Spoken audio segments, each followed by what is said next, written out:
Welcome to a brief introduction to the world of records management. My name is Diane Fotinos, and I am the Records Management Officer here at UT Health San Antonio. I oversee records management services, which offers training and support to help protect information, uphold compliance, and support the work of our institution. This presentation is a broad introduction to give you an idea of what records management is all about, because without good records management, the past gets lost and the future gets very messy. The goal today is to give you a clearer understanding of what records management is, why it's important, and how to handle your departmental records effectively. So I'll touch upon key topics, including the purpose and importance of records management, applicable laws and policies, the record lifecycle, the records retention schedule, records management coordinators, and the value of departmental inventory. So let's get started on this fascinating topic, one that is extremely important and affects all of us. You may be wondering how and why records management applies to your department and why you should care. Well, the answer is because whether you're creating reports, sending emails, managing student files, or reviewing contracts, for example, you are creating and receiving records, and how you manage them matters. It is a dynamic and essential part of any job. By properly managing records, you are providing evidence of your department's work. And this means that records capture the day-to-day activities that support job duties and departmental functions. They uphold institutional legal responsibilities. These are obligations that govern the use, access, and retention of records. We are required to follow all laws and policies applicable to the records we create and receive. Third, official records mitigate risks, meaning they support integrity, compliance, and protect the university's reputation. So basically, official records documenting our job's activities provide evidence that we are in compliance with state and federal laws and university policies. This in turn supports accountability, as good record keeping upholds transparency and audit readiness. The fourth point is that records safeguard institutional memory, especially for departmental records with long-term historical value. Archival materials preserve the milestones, decisions, and achievements that shape the university's history and public narrative. And lastly, following best practices lends to staff efficiency. For example, if records are managed well, we can quickly find what we need, and it saves us from asking that endless question, where is that file? And also, by following records retention requirements that tell us how long to keep records, we reduce digital and physical clutter, which in turn reduces storage costs. After all, why pay for digital or physical storage if you can lawfully dispose of the records? So next, let's dive into one of the most important reasons for excellent records management, which is compliance with laws and policies. Because institutional, state, and federal laws, regulations, and policies are closely tied to compliance and best practices. So these are a few laws and policies applicable to records management. The first is Texas Government Code, Chapter 441, which states all state agencies must have a compliant records program. Also, Public Information Act states records must be accessible when requested. Tampering, falsifying, or destroying records on purpose can actually lead to a criminal offense, and that's Criminal Offense Penal Code 37.10. And then there's also the HOP, Chapter 2.2.1, where you will find UT Health San Antonio's records management policy. So what exactly is a record? The good news is you already know. We already touched upon most of these bullets, but I listed them again as a review. A new point, the last bullet in this top list, is that a record is determined by content, not format. In other words, it is the subject or meaning of the document content that counts. Format is the medium on which the information is recorded. Some examples include paper, emails, virtual recordings, videos, or photographs. So for example, an email that conveys the approval of a purchase serves as a record, not because it is an email, but because of the content, which in this case is the capture of a business decision. Since the email is a record, you would save it appropriately. On the flip side, non-records are things like routine office information, social memos, such as planning a coworker's baby shower, drafts, copies, or reference materials. These are useful in the short term, but not essential to keep. So using the previous email example, let's say you received an email suggesting potential meeting dates, but because scheduling emails are transitory information, the content is not a record. And if the content is not a record, the email is not a record. This email can then be deleted whenever it's no longer valuable. Broadly, this is known as a transitory record, which is a temporary record that contains information not needed as evidence of an activity, discarded after the purpose is fulfilled, and it's not subject to the retention periods or compliance with state or federal laws. So remember, it's really what the document is about, not how it is documented, that determines if it's a record or not. 3 types of records deserve special attention. The first, vital records, are difficult or impossible to reproduce after a disaster. They're critical to restore legal, operational, or historical functions after a disaster. And because of this, they must be backed up off-site. Confidential records are records with any sensitive, identifiable personal information. They're not required to be produced in an open records request, and they must be rendered unreadable at disposition. Historical records and the university archives go hand in hand. So these are records that document and preserve the history and legacy of the university and the community. They provide researchers with unique sources of information. And these are records that are transferred to the archives for permanent preservation. Vital, confidential, and historical records are subject to government codes. I do want to mention personal devices and state records. You need to be very careful with this. Our phones, our smartwatches, laptops, tablets, they're an indispensable part of our daily lives. They can be used to access information, but government records should not be saved and stored on personal devices. If you have government records stored on your personal device, your device can be legally confiscated if discoverable state records are subpoenaed or otherwise requested. If you do have records stored, transfer them to a university account, for example, OneDrive or a server. This is supported by state law. This is a busy slide that you don't need to read right now. It can be found on the Records Management webpage. I wanted to include it so you are aware it exists, and it can serve as a useful guide when trying to decide if you need to keep an email or if it can be deleted. This is a quick reference guide, and it's also available on the Records Management webpage. This one can be helpful when trying to decide if a record is a record or not. Now that you can identify a state record, it is important to understand that all records have a life cycle. In a nutshell, the life cycle involves the birth of the record, use, and lawful goodbye. When you create or receive a record, that's the beginning. Then those records are actively used in day-to-day operations. When they're not actively used, but they have not met the retention requirements, then they are stored at the department or off-site. And off-site might be somewhere like Iron Mountain, for example. The last stage is disposition. That's when the retention requirements are met and they're ready to dispose. Managing records throughout their life cycle is what records management is all about. The key is to manage them at every stage, because if we keep everything forever, we're not managing. It becomes digital and physical hoarding. The exception to this is if a record must be legally kept permanently, as required by the records retention schedule. So how long do we know how to keep records? That is where the retention schedule comes in.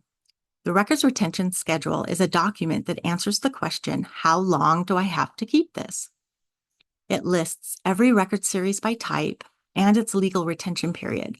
We follow this schedule to stay compliant with state regulations, and the retention schedule notes if a record is vital or archival, and it provides applicable legal citations as well. The retention schedule is one document that has 2 parts.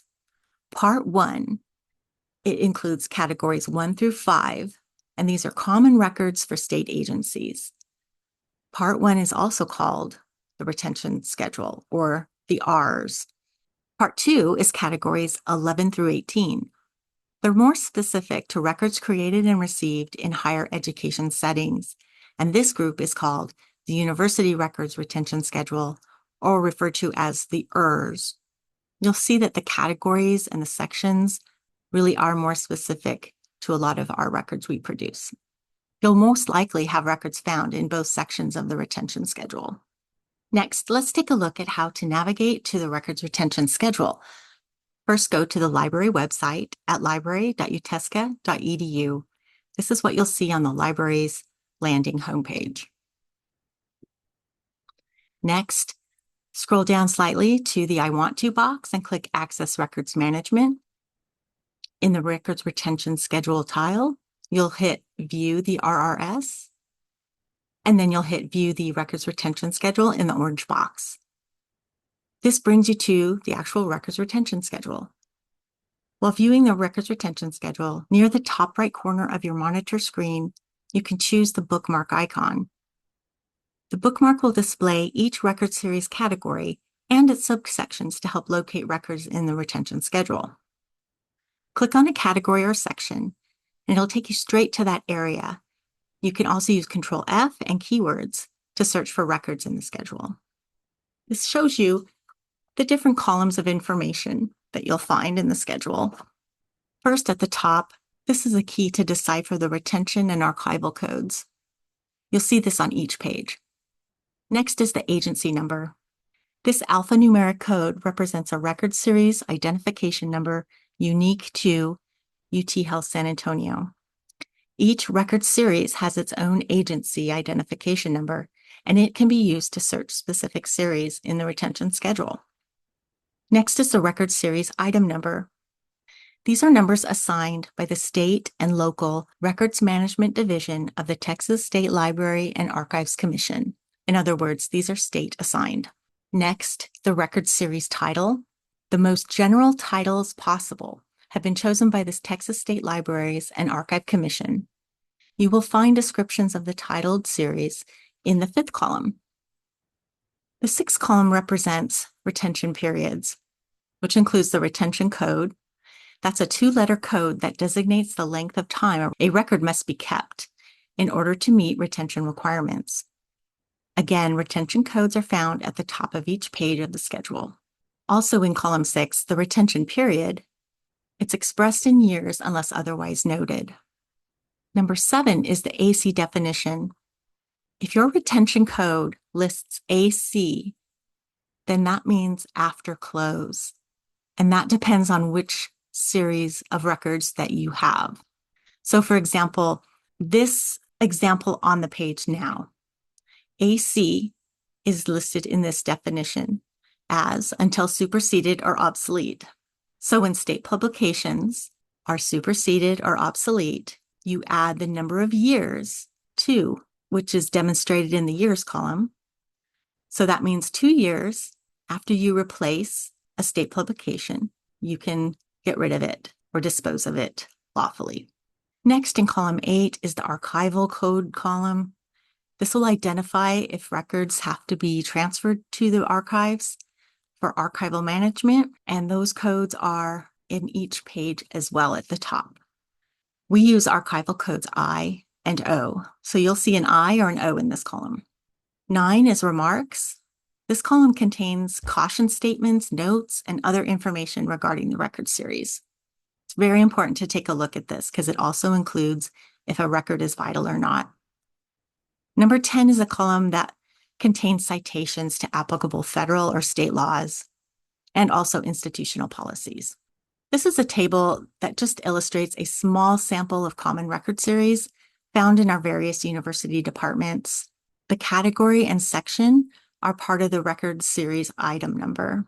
What I mean by that is in this 3rd column, for example, the first one, reports and studies, non-fiscal, the record series identification number is 1.1.067. The 1 indicates category 1. Point 1 indicates Section 1, and the 3-digit number following that is the record number. Now that we know what a record is and why developing strategies to manage departmental records well is so critical, it is important to know that everyone is responsible for managing the records they create or receive. However, to avoid chaos, one person within a department or unit must help staff coordinate management processes throughout the records lifecycle and serve as the point of contact for the records management officer. This person is referred to as the Records Management Coordinator, or the RMC. So you might be wondering, who are these RMCs and what do they do? Basically, they are the local records experts and liaisons in your department. They're designated individuals within a department or unit who support records management efforts.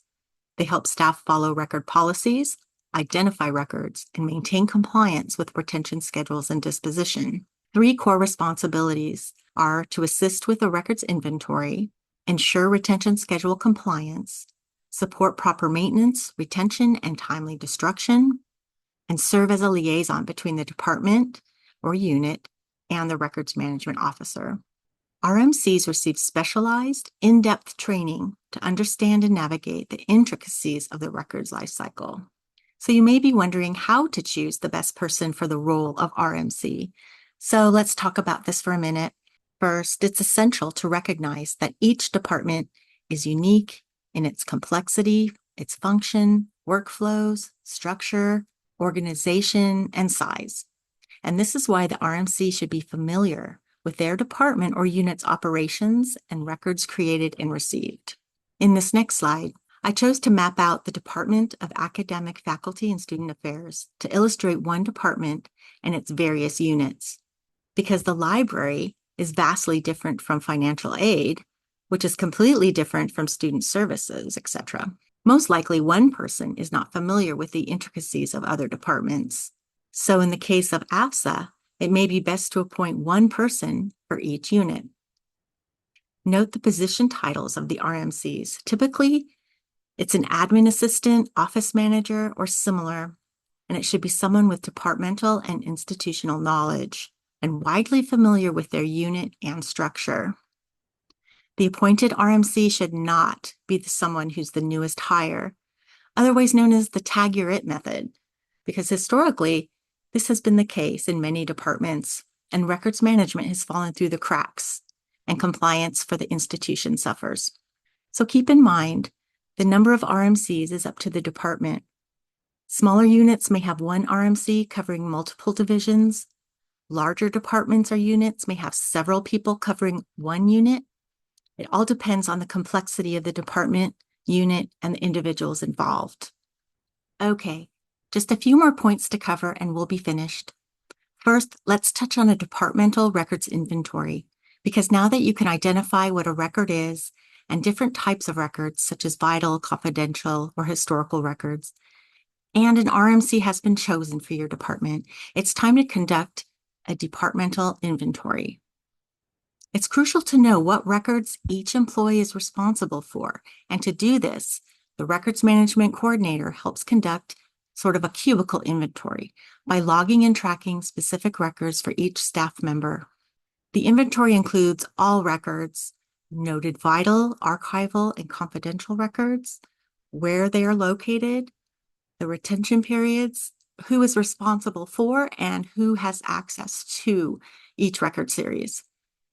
There's a lot more to say about this, and an RMC will receive more detailed and in-depth training to fully understand the process. But for now, it's important to know that since the RRS is driven by department's records, if you don't know what records you have, they cannot be properly managed throughout the life cycle, and we cannot be certain that they're going to be listed in the retention schedule.